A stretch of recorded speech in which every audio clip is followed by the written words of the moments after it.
간사단 회의를 주재합니다. 간사단 회의는 오늘이 세 번째입니다. 이 각 분과별 국정과제가 1차적으로 취합이 됐고 선별 작업이 진행이 됩니다. 국민께 약속드린 공약들이 국정과제에 제대로 반영되어 있는지 점검하고 이를 꼼꼼히 보완하는 작업을 갖게 될 것입니다. 이 국정과제가 지금 총 110여 개 그리고 실천과제도 580개 넘게 축약이 되어 있는데요. 앞으로도 이를 압축하면서 국민께 드린 약속을 실천할 수 있도록 노력을 해가게 될 것입니다. 이제 기획위원회도 어제 전체회의를 했었는데요.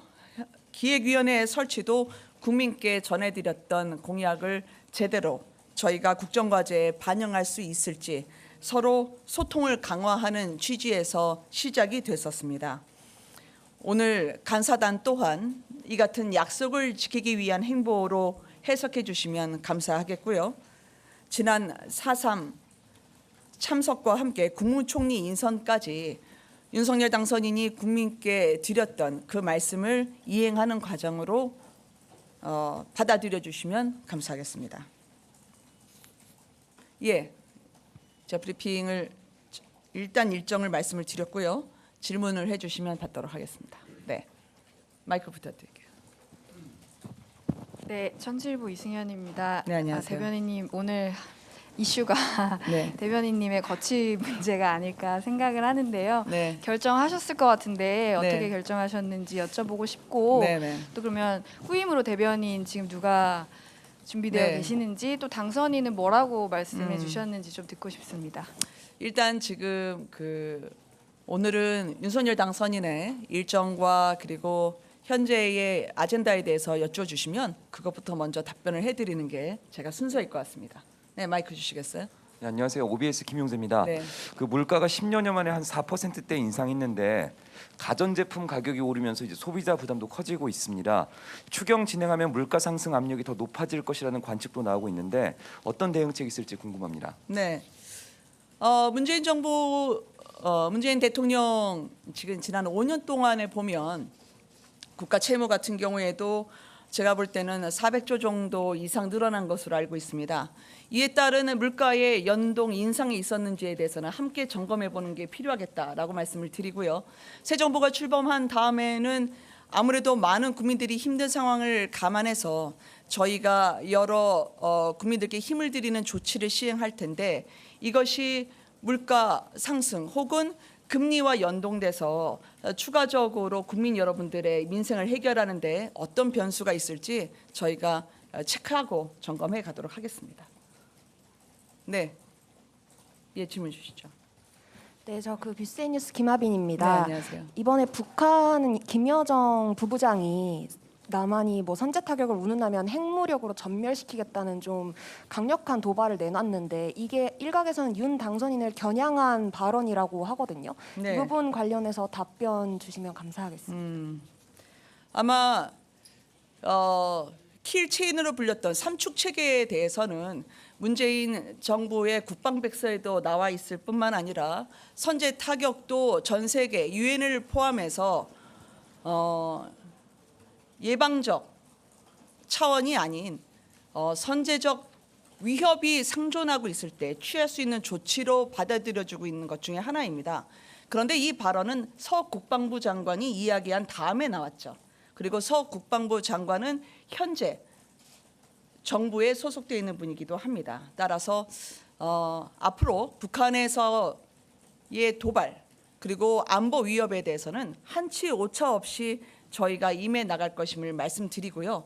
다만 그 해석에 대해서는 서 국방장관, 국방부에게 입장을 물어봐 주시면 감사하겠습니다. 예, 또 질문 있으실까요? 네, 서영석 기자님.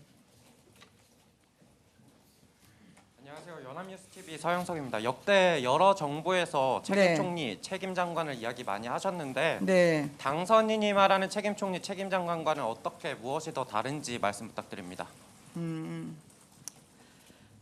사실 헌법에 부여된 그리고 법률에 의해서 대통령직을 수행하는 데 있어서 나름대로 권한과 책임을 부여하겠다라는 약속은 역대 대부분의 대통령 분들이 이야기를 했었죠. 그렇지만 실질적으로 구현하는 데에는 한계가 있었습니다. 그 윤석열 당선인은 아마 당선인 시절 이전부터 강요 인선 문제를 포함해서 국정 전반에 대해서 총리 후보자와 긴밀히 협의하겠다라는 뜻을 밝힌 바가 있었고요. 사실상 그 책임 총리를 보다 실질적으로 구현해내기 위해서 노력하고 있다라고 생각을 합니다. 그래서 소신 있고 결과에 책임을 질 줄 아는 장관 그리고 총리 그런 내각으로 윤석열 새 정부를 출범시켜 나가겠다는 각오라고 해석해 주시면 감사하겠습니다. 네. 데일리안 기자. 네. 예, 감사합니다. 안녕하세요. 뉴데일리 손혜정 기자입니다. 네네. 예, 그 문재인 정부가 4년 연속으로 북한 인권 결의안 공동 제안에 이제 불참한 데 대해서 이제 국제사회에서 비판 여론이 많이 거센데 이번에 미 국무부에서도 그 북한 인권 문제 대응에 대해 이제 차기 정부의 협력을 이제 기대한다고 밝히지 않았습니까? 그래서 그 윤석열 당선인이 이제 대선 과정에서는 북핵 도발에 대한 이제 강경한 대응 기조는 좀 여러 번 강조를 해왔는데 좀 북한 인권에 대한 당선인의 좀 입장도 좀 궁금합니다. 자유와 인권에 대한 보편적 가치를 지향하는 건 윤석열 새 정부뿐만 아니라 이 문재인 정부도 마찬가지일 거라고 생각을 합니다.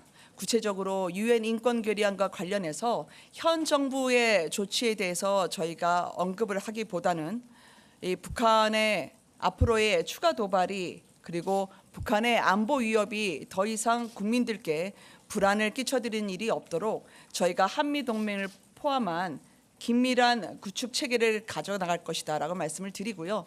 지금 미국에 가 있는 정책 협의단 같은 경우에도 동아태 차관보를 포함한 미국의 실질적이고 전문성을 갖춘 분들과의 접촉과 미팅을 이어가고 있습니다. 그리고 윤석열 당선인의 친서를 포함한 우리 정부 새 정부의 의지를 미국의 행정부, 의회 그리고 싱크탱크에 전달하는 과정을 밟고 있기 때문에 이 부분도 함께 주목해 주시면 감사하겠습니다. 네. 정의정 예, 네. 경인일보 정의종입니다. 네네. 이준석 대표가 이번 지방선거 결과는 네.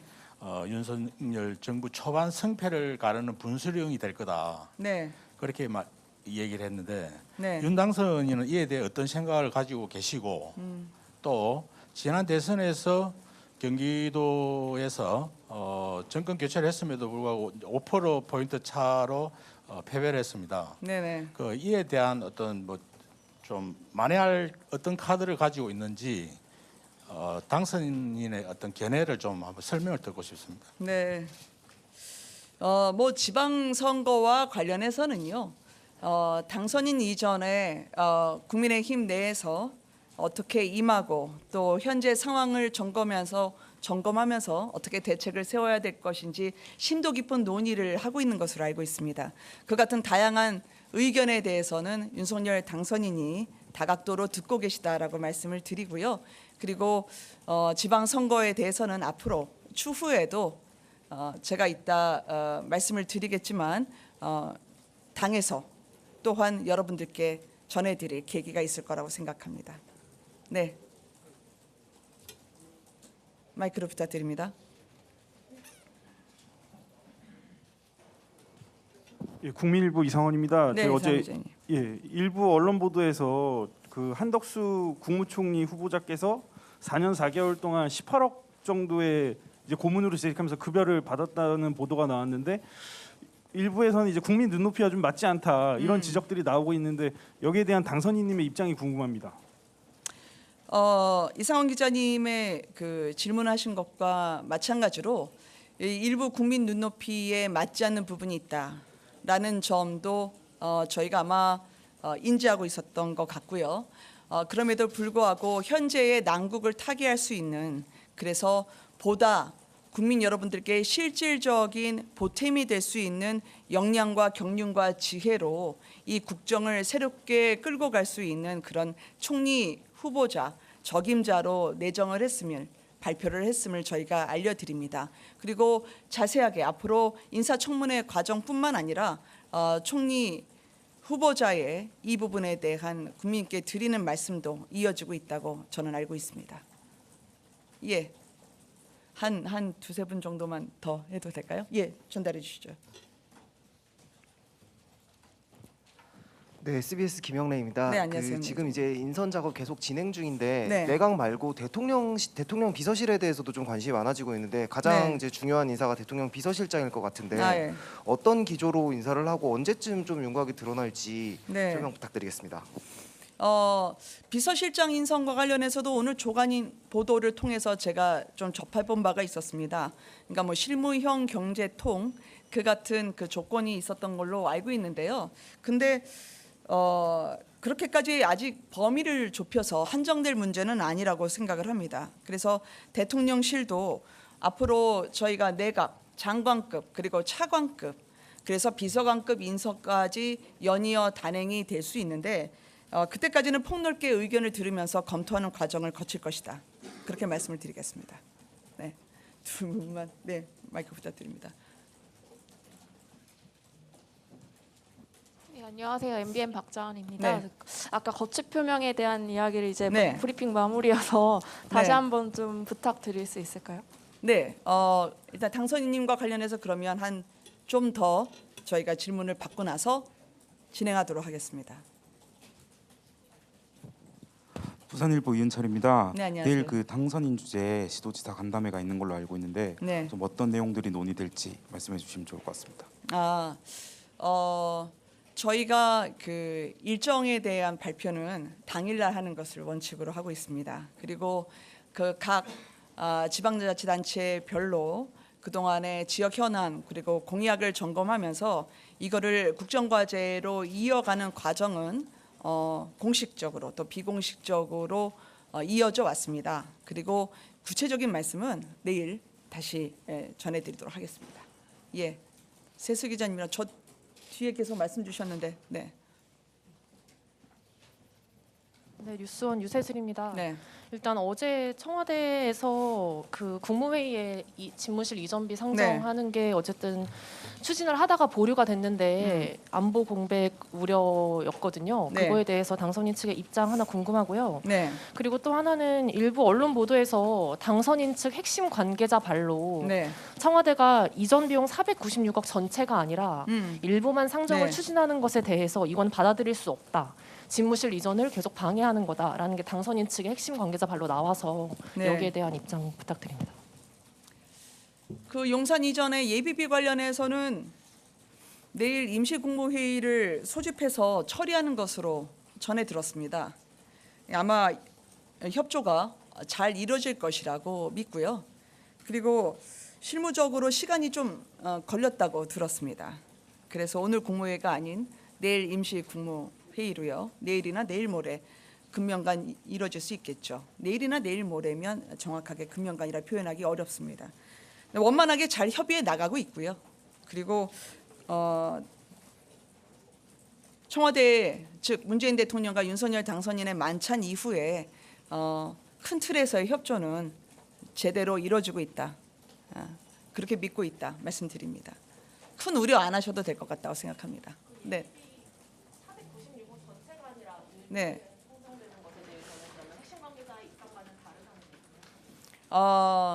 사실 핵심 관계자가 어떤 입장을 보였는지에 대해서는 저에게 내려온 게 최종 공식 입장이기 때문에 액수별로 산정해서 단계별의 저희 대응이 있는 것은 아닙니다. 그리고 이것은 상호 간의 신뢰를 원칙으로 한 그런 소통이 더 우선이 되는 거기 때문에 구체적인 그 예비비 액수별로의 그런 상호 간의 의견 교환이 있을 정도로 그렇게 강팍하지는 않습니다. 네. 예.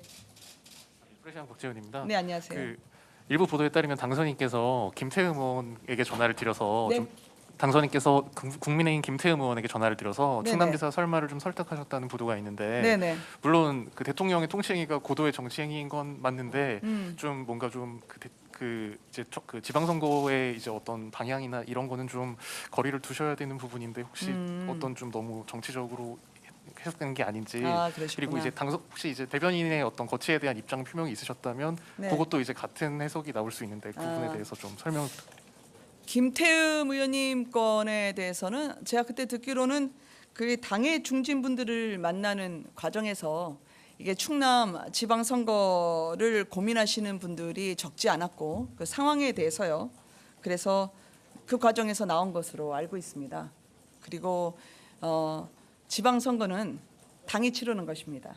그리고 그 부분에 대한 당선인의 여러 갈래에서의 의견도 전달이 되겠지만 기획하고 추진하고 집행하는 것은 저희 이준석 대표와 당의 많은 분들이 지혜를 모으고 해결해 나가실 걸로 생각을 합니다.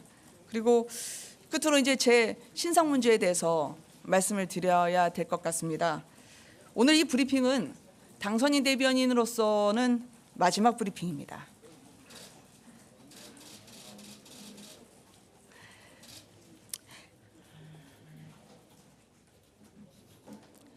지방선거 이 출마 여부를 놓고요. 그 차기 정부의 국정과제를 수립하는 그 엄중한 과정에서 제 신상에 대한 언급이 제기되는 것은 바람직하지 않다고 생각합니다. 출마의 최종 결심은 서진 않았지만 가급적 이른 시간 내에 제가 결심을 밝혀드리도록 하겠습니다. 그동안 이제 굉장히 어려운 취재 환경이 있었었는데 윤석열 당선인과 그리고 인수위에 언론인 여러분들께서 보내주신 애정 진심으로 감사드립니다. 그리고 제 후임을 이제 소개를 해드려야 될 것 같습니다. 제 인생에서 매우 소중한 시간들을 이제 마감하고요. 여러분들께 이제 새 아침을 열어주실 배현진 대변인을 제 후임 대변인으로 소개해드리도록 하겠습니다. 오셨나요? 인사 한 말씀 하세요. 네, 취재진 여러분 안녕하십니까? 우리 김은혜 전 대변인을 이어서 여러분과 함께 생활할 배현진입니다. 잘 부탁드립니다. 우리 윤석열 당선인이 또 정부를 출범하기까지 가장 중요하게 여기시는 소통 그리고 그 역동성을 여러분과 함께 나누기 위해서 앞으로 충정을 다해서 최선을 다하겠습니다. 잘 부탁드립니다.